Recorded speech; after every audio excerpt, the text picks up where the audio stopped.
Welcome back to Nana's Lens. I'm Nana, of course. Today I got special guests in the building. I got three brothers. I mean, they look alike, but I don't know. What can you say? I don't know. You never know. You know. I'm gonna be honest with you guys. This is the third take I'm doing this. The third take, and I love it. And I'm gonna keep on going. So, guys, what's up, man? Can you guys introduce yourself to my people? Starting with you. I was gonna let the oldest bro go. You know what I'm saying? Oh, that's how we're doing it? Okay. On respecting. Oh, I respect you for respecting me. You know? Kwasi Baswa, I'm the oldest brother. Nana Kwame Adufoku, middle. Kwasi Arufoku, they gave us the same name for some reason, so some people call me Junior. And before you came, we were saying that, and you was telling me a story. Can you tell the story one more time? Yeah, I'll tell the story. So basically, my dad gave me his favorite uncle or cousin's last name. Just remember talking to Mike. Oh, and his first name. Yeah. And I'm like, okay, Kwasi Baswa, I get it. It makes sense. Then Nana came, cool. Then when Junior's born, he calls him Kwasi again and gives him his last name. I'm just like, okay, you can't do that. So we never called him Kwasi at home. He's Junior to us. Like, from the day he was born, he was Junior. Because today I was doing my my snooping, I was just, doing my homework. And then I go to a page and I see your name. And I was like, oh, cool. And then I see your name. I said, what the heck? What is going on? Two the same name? I thought it was a typo or error, but clearly it wasn't. But was this Google? Nah, it was on Instagram, I think. Okay, Instagram. great. I Googled, let's say I Googled myself just to see what will come up, and then his name comes up and stuff about him. I'm like, whatever. It's all good. More views for his content. Nah. But yeah, the reason why I wanted to do this interview was it just was cool to see like the three of you guys show each other love. Like, so we played on a Ghana team, not the national Ghana team, but we played on a Ghana team in Toronto. First over like 4 weeks or like 3 weeks, we're playing together, and I'm here thinking this is like the big bro, the family friend, we call cousins cousins. Yeah. So I'm here thinking like this is the cousin, and then I think one day you told me, yeah, we're brothers. I said, what? Brothers? I didn't know that. And then with Nana, I'll be playing ball like at Shoreham School, and I'll see this guy walk the same route for at least 5 years. And I'm like, yo, who is this guy? Like, and I'll because he's tall, so I'm like, he stands out regardless, right? So just noticing that you guys live in 4400 and I live in Shoreham, I said, wow, literally neighbors, and I just never knew. So it's just beautiful to see you guys together, and just because it's like it's really rare to see three brothers. You have three brothers, but to see three brothers that get along, three brothers that can talk about anything. That's what I see with you guys. So kudos to you guys. You got to breaking barriers and stuff like that. Thank you. That's it. All right, so let me give you guys a little stats, for my people, So I have to give you guys your flowers. I did my research. Okay, wow, this guy did his homework. I'm gonna give you guys a little bit, because these guys' stats is actually really impressive. Because I'll get to it. So for Kwasi, I said that's your name the Canadianized way, but we'll say you're forgiven. Okay. So he has a master's in nursing with 11 years of nursing experience. Am I wrong? That's right. 11 plus. He's a CNA certified psychiatric mental health nurse and a UFT adjunct professor. What does that mean? This basically means you're affiliated with the university in like academic capacity. You have access to the journal. Oh, okay. Every once in a while, they might send me like opportunities for like nursing mentorship or I could take on a student. Yeah. So you're like affiliate. You're basically affiliated with the university. So I'm trying to hold on to that because it's a good look. Yeah. No, that's nice. And for Nana's an Ontario certified teacher. He has a diploma in urban education. Okay. It's still a good look. He's a York U specialized HBSc in kinesiology and health science, and he has 8 years of experience in youth sports programming. So that's definitely legit. You know? Nice. And for Junior, recent graduate over here, which is amazing, you know. Jeez. We gotta give it up for you. He's a 5-time U Sports Academic All-Canadian, which is crazy. He has 20 plus academic honors and scholarships, and he has 5 years of public speaking experience. Listen, I probably missed a couple things, but on that list, that's really impressive, to be honest. So I've never seen nothing like that before. Like when I seen that list, I said, golly, like that's crazy. I think like the first question I want to ask is like, who set the tone for education in your household? Like, was it your parents? Like, That's a good question. I think like our parents always talk about like before they came here, you know, the courses they did, how important education was. Then when they came here, you kind of have to reset. yeah, But they want to make sure that we're starting here. Yeah. We have the opportunity that they didn't have, so we shouldn't waste it. You know.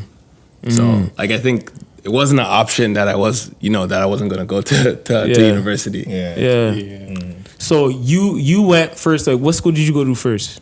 So for me, I think like at the end of grade 12, didn't know what I was gonna do. Yeah. And then nursing. Like my mom's always like in my ear, like go do nursing. I was like, nah, that's not for me. And like I always tell people, like I like one day I just looked it up, and then I looked up mental health nursing, and I saw a black guy, and I'm like, so that's why like representation matters. I saw the black guy doing nursing. I'm like, okay, maybe let's see if I could do this, right? Yeah. So then, I applied. I got into York, like York's collaborative program. I didn't know that it was Seneca. I thought it was Seneca at York. I ended up all the way King City. Wow. So that I was at the Seneca at King, but it was a good experience. And then like it made it so I couldn't really do much. I was focused on school. Yeah. So then I was able to get a job at CAMH, and that's been me since. That's legit. How about you guys? Yes, like of course he set the tone, but being like the middle brother. Just remember talking your mic. Oh yeah, so of course he set the tone, but being the middle brother, you get a bit more freedom.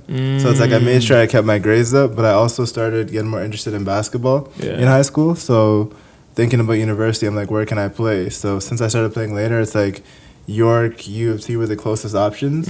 I think that year the U of T coach, I heard he got fired or something, so York was the smoother option. So I went there thinking I might do pharmacy after through kinesiology. But then like as the years pass, you get more focused on basketball, like your priorities kind of shift.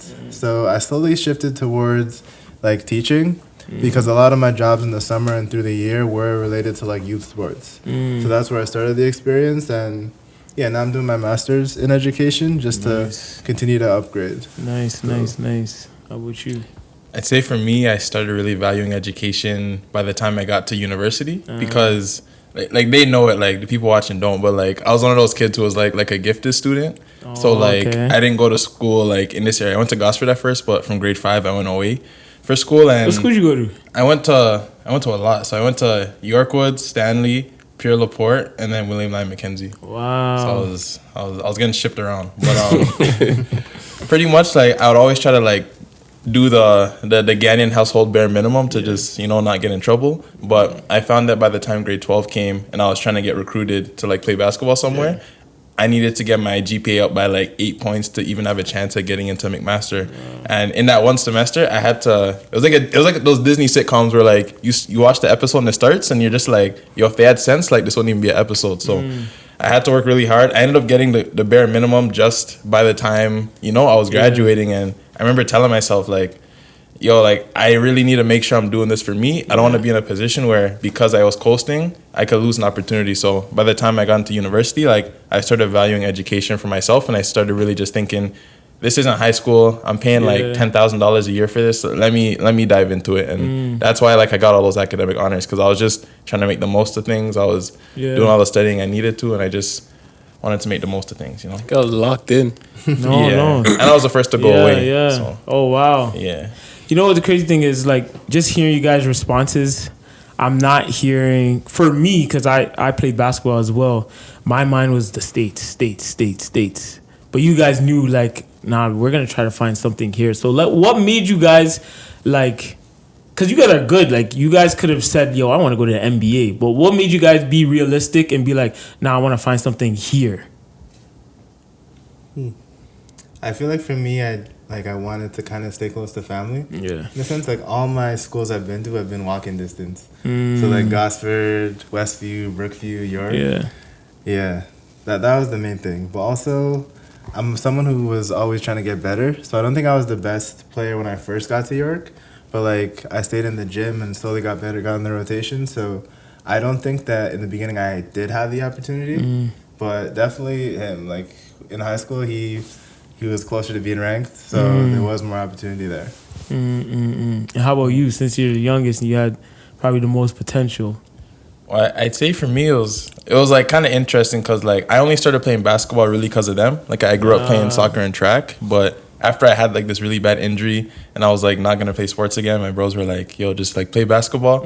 So like Driftwood Community Center, like I was like the last pick, just getting roasted by everyone. And I remember just telling myself like, "Yo, I don't know when or how, but I'ma just work hard and like be someone who's good enough to uplift people who aren't that good." Yeah. You know what I mean? And I won't cap. I forgot the question. What made you be realistic? Oh, I'm so sorry. That's real. I love it. Pretty much, I didn't really have many offers as I was like doing my thing, working hard. Like I was doing AAU, but I was like end of the bench. Coaches aren't even looking at me. But gradually, I started having things come together, like having like those 40-point games you see and those kind of things. But it wasn't until my 5th year that people started looking at me. And I even had one coach who was telling me to come to this like school in the US to kind of like go prep and those kind of things. And I remember in the moment being like, that sounds sick, but I don't know. You know what I mean? And once I started even thinking about that, I started thinking like, if I could be like here, if I could be somewhere near home, like I'm gonna do that. And I just remembered like working really hard, like getting to McMaster and just thinking, I don't want to just be like an athlete. I want to be a student and an athlete because of the situation I told you prior. So I think just valuing both of them and trying to make the most of them just kind of pushed me to see the value in both. So. No, that's legit. You guys grew up in Jane Finch. How was your guys' experience growing up? Because you guys kind of the same generation. So kind of like two. It could feel like 3 generations, to be honest. He's split. He's right in the middle. Yeah. How was the experience, starting with you, like how was your experience with growing up in the Jane So me, Finch? like we moved here when I was, I don't know, like 12, 13. Like, so I was about to be a teenager. So, but I grew up in Rexdale. So, you know, pretty similar, right? And then we moved here and I was already like set up to go to like a certain school down there. Yeah. And then it was funny, like I'm checking the news when we moved. It was like the winter holidays, and Westview's on the news. I think McGuigan's on the news, Jeffrey's on the news, and then like biggest like I don't know like crime bus or something in the schools. I'm like I am not going there. And then I think I took one of them to a spelling bee, and the cameras outside Westview were on like a swivel watching people. I'm like, wow, this is a different place. So like I was like adamant that I would go like continue to go to the same school in Rexdale, and I'm like I appreciated. Like kind of like the independence of taking the bus by myself, like keeping track of my change. My parents, I was able to go to like play basketball and go on teams and do more stuff because you had that freedom of not being close to home. Yeah. So I was kind of a little bit separate, but like I love Jane and Finch. You know what I mean? Like when I moved, there's parts of it that obviously you know. Like influenced the way we ended up. Like I work in mental health and like we see some of that stuff in our community and we see like a lot of, you know, substance use, even though people don't want to say, you know, weed or cannabis is anything, we see that. So like that played a part into like, you know, my career later down the line. Yeah. I kind of relate to that too because I didn't go to school over here too because my brothers and sisters are like, nah, you're going somewhere else. And I enjoy. I went to Dante Alighieri. Probably no one has heard of that school. I heard the name. It's near York though, so it's like it took me like 45 minutes to get to school, but it was good, like having a different experience. And I'm still friends with them, so it's like. If I went to school here, I don't know how I probably would have turned out, to be honest. It's like it was like best of both worlds. I'll come back, still be friends with these guys, and then go over there. But did you feel like you had to protect them, like and shield them from stuff that can come out? Because Jane Finch is beautiful. Like I would never say that it's not beautiful. I know it's beautiful, but did you, as an older brother, did you feel like you had to protect them from?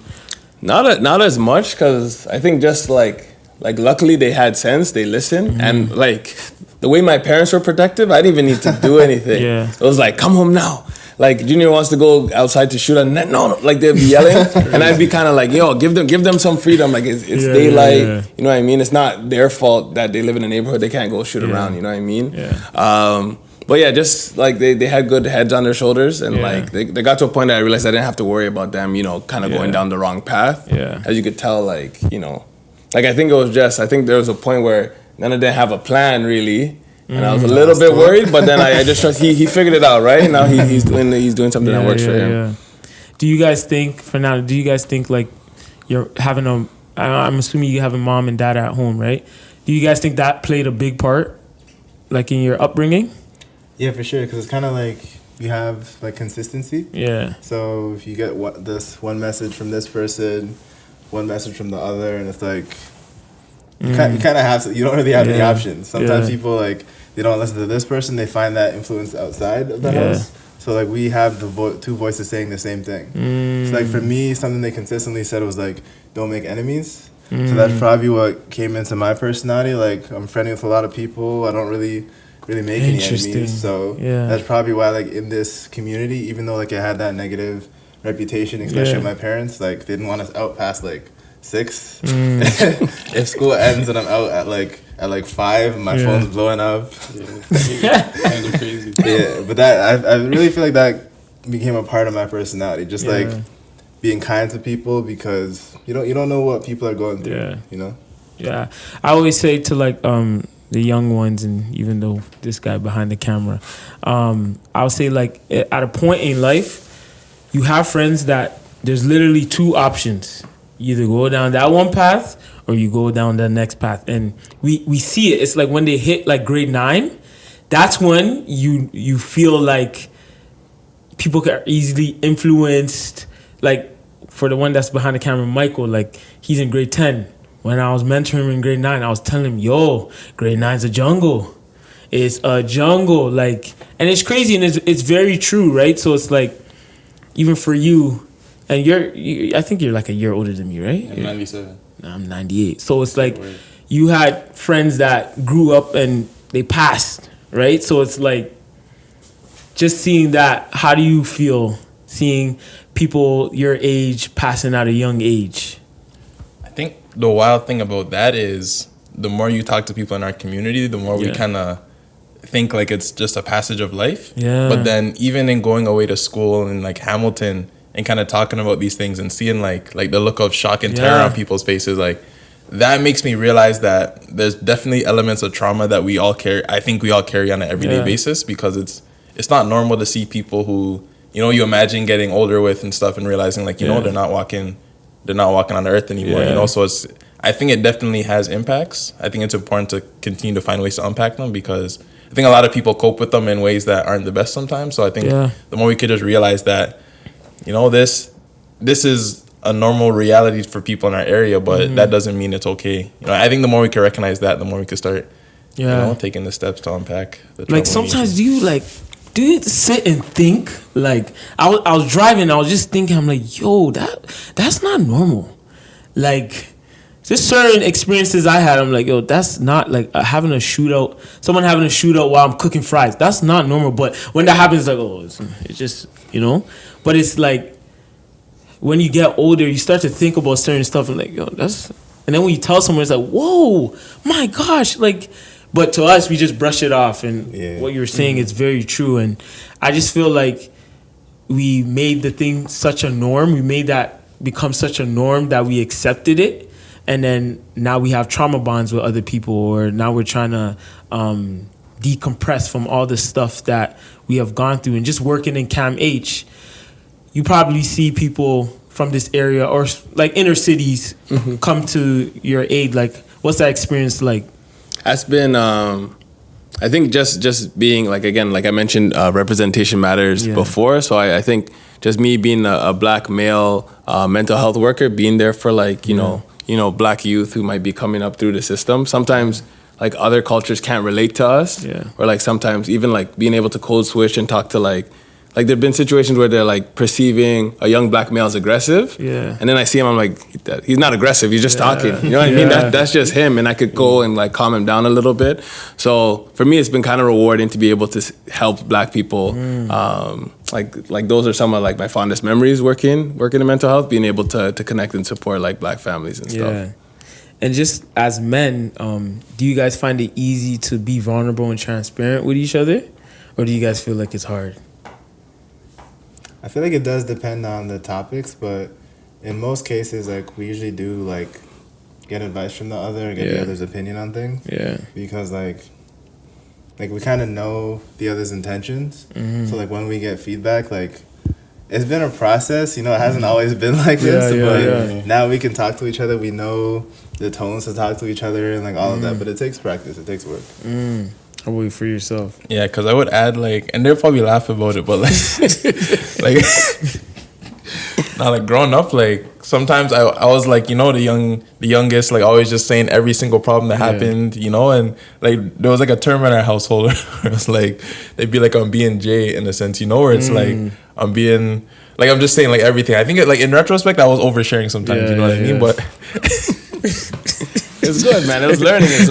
But as I got older, it was funny because I realized that I was starting to be hesitant to share with them because I was so like afraid of being like told I'm being Jay and everything. And the more we communicated, the more I realized that I just had to like unpack that, you know, feeling from my childhood. And now it's like I could tell them anything. And at the same time, I know not to like be OD with it. You know? No, but that's a good point that like Nana said. I think just like knowing that like we have the best intentions. So I think just like creating a safe space to be vulnerable.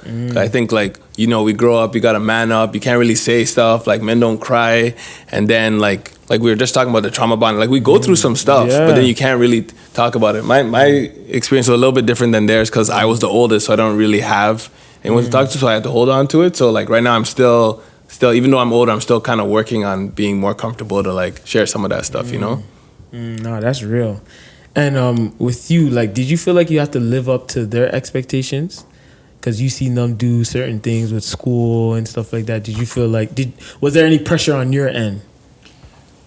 I feel like they could answer like as I speak, but I felt like even from a young age, they kind of just always told me to do my best. Like I know my parents are always like saying doctor, lawyer, nurse, engineer. You know, like I feel like that's like a part of, they come to Canada and it's like a part of the orientation pack. I don't know, you know, but like from a young age, they were always just telling me to just believe in myself and try to work hard. So I never really felt that pressure for them. I kind of joked about how they're like my like second parents, or like I call them my broncos. You know what I mean? Because it's like they would just, like one example, you know what I mean? Like my parents were like more telling me to focus more on school because basketball is not going to get you anywhere, but they would try to come to like every game I had. You know what I mean? And it's like that kind of thing that you may not notice it at each game, but over time you like feel that like support and that love. You know what I mean? So I never felt that pressure to live up to anything because I felt like no matter where I went, they'd like support me where I was, you know? That's so real. I was just having a conversation with someone about that. I said, yo, like, my mom or dad never came to one of my games in my life, dog. In my life. Even to this day, like, even if I play men's league and, like, I'll invite my sisters, I'll be like, yo, I'm just looking out for them. Like, yo, where's my sisters? But it's so true. The support is so real. Like, so it's like me as a 24-year-old man, if I have, or my nephew, like, which is 8, me showing up to his basketball game, that's probably going to be the world to him because that's what I wanted, right? So it's like having your brothers come out and support you, man. What? I remember my brother only came to one game. I'm not trying to put him on the spot. My brother came to one game, and when he came out, I remembered it, you know? And I remembered it, and I just feel like support is like just, not just verbally, but showing up is important. And that's one thing I see what you guys do. You guys support each other. Like, I be watching you guys little highlight tapes on Instagram. Talk about the reach basketball you guys have with each other. Because I know you guys are close with Isaiah too, which he's a real good guy. So talk about the reach and how you guys just Okay, I'll start with the Reach, and then he Yeah. can speak to the Reach series later. Yeah. But yeah, the Reach was basically like I told you, I had the age gap with them. Me and my boys would always go. For me, I started playing basketball. I started loving basketball a lot later. I wish I did it a little bit earlier. So yeah, me and my boys would always go every holiday to Hoop Dome. Then I think then I got old enough. I'm like, yes, like he's tall. We put him on the Let's throw him run. in. Then I'd bring Junior and Isaiah would come with us too, but they were kids, right? And then I think when they got to maybe like 14, 15, 16, like one of our boys was there. It's like, oh man, like when these guys are older, like we should make a team. Like we're gonna be nice. Wow. Like because even at a young age, you could see it. Yeah. And then I think as soon as they turn like, what was it, 16, 17 or 17, 18, we put them on our first team, which was like a trial team. Wow. And then like they talked about like their confidence in sports and stuff and just being able to just play and not worry about the coach or politics or whatever and just have fun. So yeah, then the second year, the trial year was a funny year. We still should have won. I think we still should have won. But they were kids. But the second year, I swear we went undefeated. Like we ended up flopping in the finals. It was in like overtime. Yeah. But like every year we got better and better. And like these guys, you could see their growth every year. Like when I look at pictures, when I look at video, like they were developing every year. And then we started looking forward to like the summer and, you know, playing with each other. And then, next thing we know, we're just like, have like Bear championships now, like, you know, That's like, tough. like in That's the men's tough. league community, like they recognize, oh, it's the Reach. They know it's like the brothers team. You know what I mean? Ooh, that's tough. And before you get to Reach series, like just the joy of basketball. Like I feel like when you guys play, you guys don't care about like, oh, this person has to be like in the NBA or something like that. You guys, I see the pure love for the game. Like where does that come from? I feel like part of it comes from like different settings we played basketball in. So it's like just the comparison from playing in another place, say with like ball hogs, to playing with like your family, who you vented to about those experiences. It's like you're kind of more on the same page. You know, like someone takes a quick shot, like you're not stressed. Like you know that you trust each other. There's a lot of trust.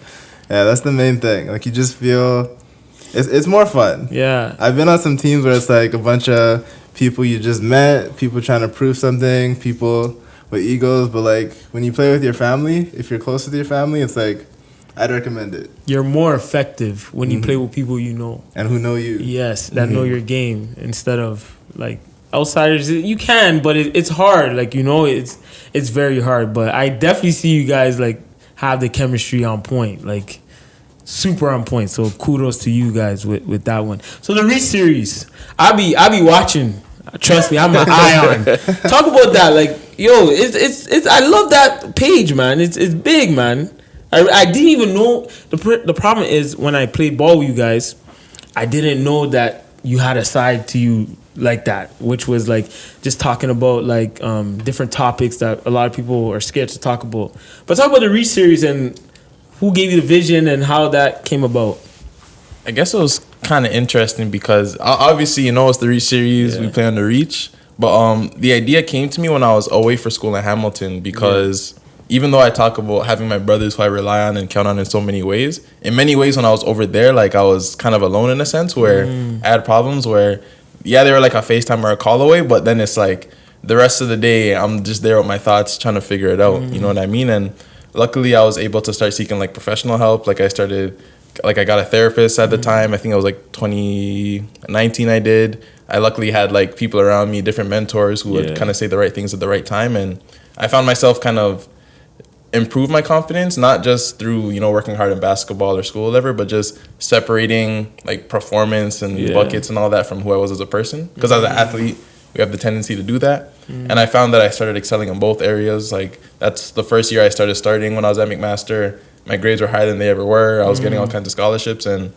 basically the pandemic hit, and I started thinking about ways to kind of share the things I learned with people because one thing you'll learn is like kind of go with our family. It's like when we learn things or we find things we enjoy, we like sharing them with people. So I was hesitant to make the Reach series, but then a mentor who was in Hamilton with me just pushed me and said, you have a gift to share with people. This guy named Vince Luciani, he's like a cool dude and everything. And then I started making the Reach series through workshops, and I just started reflecting on like different moments of my life and kind of giving people tools for inspiration. And I started feeling like I wanted other people to have a voice. So I started using my network of people I knew who played professionally, who coached professionally, like the G League and those kind of things, Team Canada. And I started having them speak on mental health and their experiences. And I started expanding to talk to people who worked at RBC, for example, to share financial literacy workshops. Like I started tying entrepreneurship, and even now I'm doing like custom apparel, where like it's not on your level, but like for every for like every tree, like for every print, like a tree gets planted somewhere in the world. Like I've had you launched that today, right? I launched it like yesterday. It's gonna be official on the 21st of November. Oh yes, and then the full website, like threestreets.com, is gonna be like in December. But that's sick. At the root of it, it's just me wanting to kind of take my experiences and use them to kind of help educate people, because like I guess we face a lot of things in this area, and one way I've coped with it is just turning my pain into lessons for people to kind of relate to and stuff. But one thing I like, just like a side note, you posted a Glorilla quote, and I'm like, so simple but so effective. I think the quote was damn, how much every day the sun will shine, but that's why I look tomorrow. Yeah. I'm like, that's hard. That's so true. It's so true. We have the tough days, but the sun's still gonna shine tomorrow. So, like, I really love what you're doing with that series, and gotta keep going with that. But one last question I have for you guys before I do some little fun stuff: where do you guys see yourself in 5 years, or also with the Reach series? Where do you guys see yourself in 5 years? I know that's a loaded, very loaded question, but where do you see yourself in 5 years? What education? We're gonna go in order. Yeah, you can start with yourself. Let's see, 5 years. So for me, like I think like a long-term goal I had was just like, I wish I did it before COVID, but just to do like psychotherapy, be able to start my own private practice, like help more people, have clients, obviously like lucrative. Yeah. But I just wanted to be able to give back, especially with like all my experience in mental health. I moved pretty far now. So I want to... in Hamilton, right? Yeah, I'm in Hamilton. So I want to be able to like, flip that and then move closer to be back closer to my family. Just we've been talking about how important family is. And yeah, just be comfortable. Just be comfortable, healthy. Like in 5 years, I'll be almost 40. I want to still be able to play in the men's leagues with these guys. You know what I mean? So yeah, that's what I want. I want to be going to work in the 35 plus leagues, man. Real talk. What are you, Nana? Like right now I'm teaching a grade 8 class. So hopefully within 5 years I have a permanent position, either in the TDSB or another school board. I'm also doing my master's right now, so maybe like if I wait too long I may not want to do it, but I may pursue my PhD, because I do see myself maybe wanting to teach in university. So we'll see where that goes, but I also want to, like he said, stay in shape, because I keep hearing from older people like once you let it go, man, it's harder to get back. And just financial freedom also. So figuring all that out. Yeah, that's why I'd be on it, bro. I'd be working on. I said I need to create this discipline now, so when I'm older, I don't have to just start over. I gotta stay ready, so I don't have to get ready. So I definitely hear that. How about you, Junior? I guess in 5 years, I still want to be doing like the subtle things that make like an impact over time. I know like I just got my master's and everything, and I'm like working with the province, and I guess I want to maintain the stability of a government job while still pursuing things outside like the Reach series. And I hope that I'll be able to keep, having more speaking engagements. If the apparel takes off, it'll give me more things to speak to and more things to inspire people with. And I guess I'm just hoping in the big picture of things, like actually moving out of Finch, it'd be nice. You know what I mean? Because I realized like a big part of growing up was just like, can't wait to get out the hood. And realizing there's people out there who they never had that part of their life. They've just been figuring out everything else. You know what I mean? So in 5 years, I just want to have more of a stable foundation to just keep chipping away at it, because like I don't know where I might as well be in 5 years, but I just want to do the consistent things to get us out the ends and be comfortable, not be no house poor, no car poor, just real talk. All right, I'm gonna do a quick game with you guys called This or That. So I'm gonna give you two options. You gotta pick one. I don't want to be focused. I don't want to hear no in betweens. You gotta pick one. So the first one is Wache or Jollof. Jollof. It's Jollof. No, that's tough. Why? That's a good one. No, watch it. Yo, every like I moved, but I make sure I get my watch it, yo. I Jollof like twice a week still. So you say watch it? Yeah. I said Jollof. Jollof? Yeah. I said Jollof. It's the combo. The salad on the side. The nice chicken. Yeah. I feel like watch is too heavy.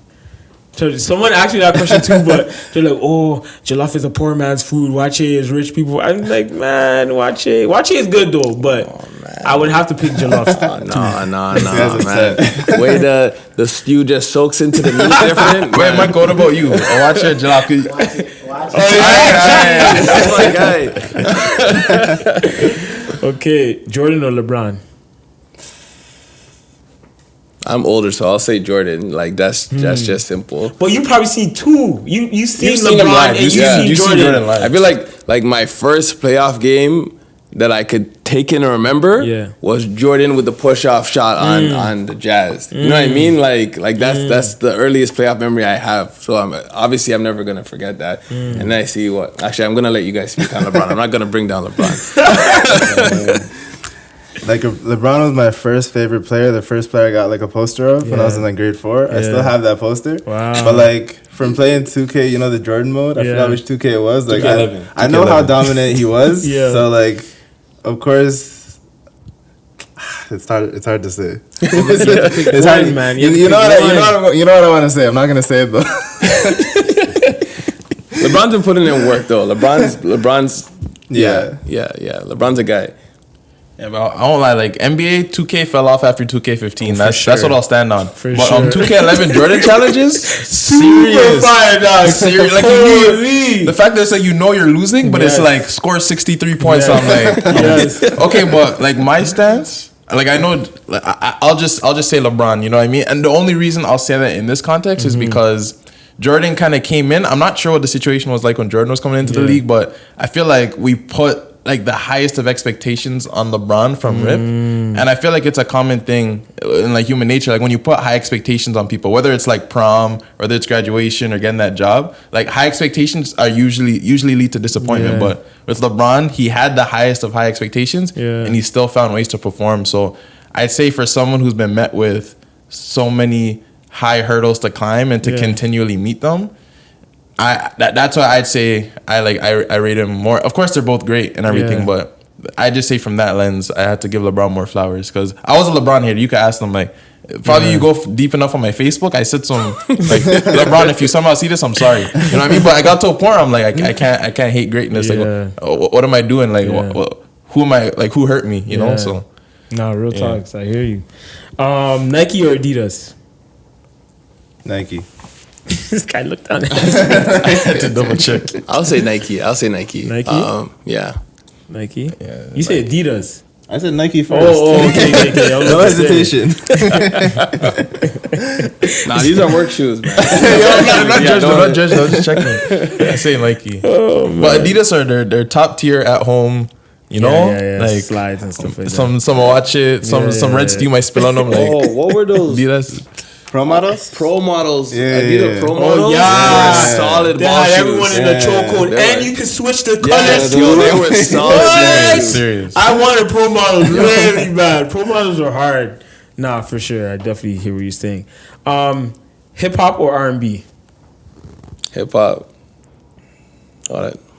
I think hip hop. Yeah. Right. What kind of R&B? I can't even tell you. It's based on you.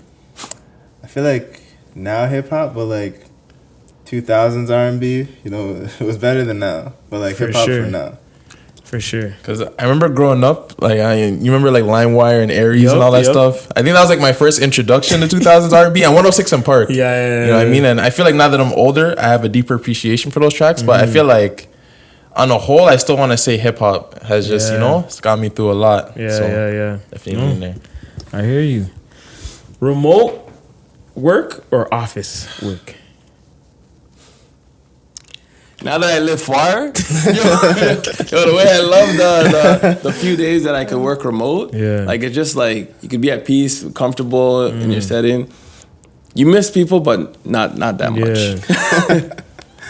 Yeah, like I got to teach virtually for a bit, and then going back to schools, like having to wake up earlier, commute, pack a lunch, think about what you're wearing. Like, there's not many options to work from home now that school started, so of course I miss that. I had it for one day when the strike was about to start. I did it for one day. Sad life.